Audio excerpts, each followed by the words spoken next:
Je vous parlais de la socialité du temps de Valéry Giscard d'Estaing.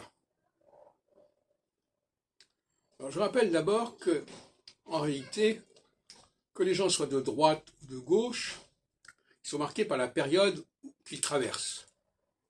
Cette période s'impose, se surimpose à l'idéologie des uns et des autres. Si bien que quelqu'un de droite peut pratiquer une politique de gauche, quelqu'un de gauche une politique de droite, de façon de pareil, mais enfin je veux dire, ça veut dire ce que ça veut dire. En tout cas, Giscard d'Estaing est connu pour avoir voulu démocratiser quelque part la fonction présidentielle, par son habillement, souvent, il prenait un habillement assez décontracté, il s'invitait aussi chez les gens du peuple, si on peut dire, et donc là, on a la manifestation d'une phase sociale que traverse une personne qui, par ailleurs, a pu vivre des périodes très équinoxiales, très ellitiques.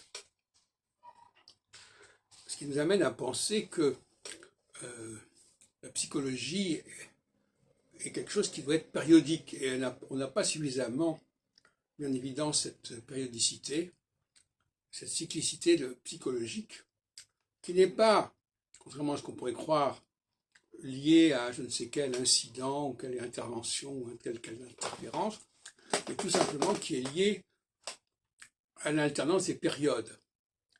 Et ça, c'est un point aveugle majeur dans notre culture scientifique en général, et notamment dans le domaine des sciences sociales, au sens large, c'est-à-dire la question sur laquelle les gens se transforment de façon cyclique en rapport avec les phases de Saturne, notamment.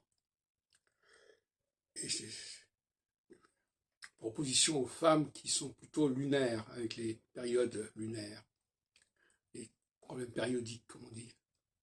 Donc,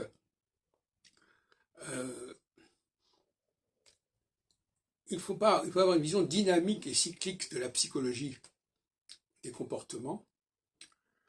Et c'est souvent ce qui va miner le débat politique. Parce que les gens vont vouloir être en accord avec eux-mêmes, avec leur idéologie, et nier leur évolution. Et nier qu'à un moment donné, ils ne vont pas aller dans ce sens-là, mais dans un sens inverse. Parce qu'ils n'assument pas cette dualité cyclique. Et quand on n'assume pas cette dualité cyclique, on a tendance à la nier. Et même en astrologie, souvent, cette notion de cyclicité psychologique n'est pas suffisamment mise en évidence.